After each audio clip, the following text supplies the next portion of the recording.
আমি জানতে পারছি ওকে, ও আমাকে বলতেছে আপু আমার ব্রেস্টের নিপুল থেকে কষ বের হয়।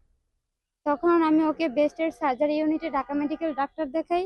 সেখান থেকে তারা আমাকে বলছে যত 12 বছর চলতেছে ও অনিয়মিত পিরিয়ড হতে পারে, এই জন্য গাইনি ডাক্তার দেখান। তো গাইনোলজিস্টের কাছে নিয়ে গেছি, ওরা আমাকে কিছু পরীক্ষা নিরীক্ষা দেয়।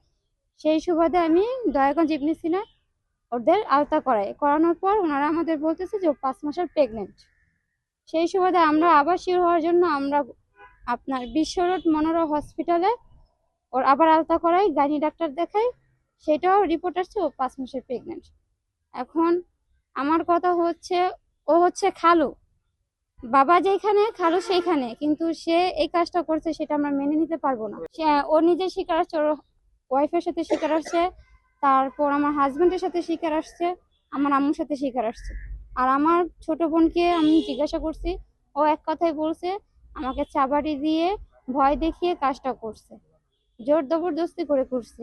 বলছে যদি কাউকে বলা হয় তাহলে ওর মামা, ওর নানু, ওর যে খালা যার বাসায় ছিল, আর আমি, আমার কথাও বলছে যে ওর বড় বোন, তাদেরকে যদি বলা হয় তাহলে ও আমাদের হত্যা করবে।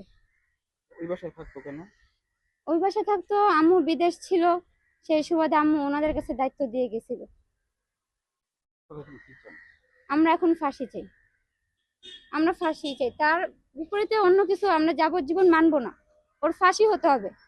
আমার মেয়ের জীবন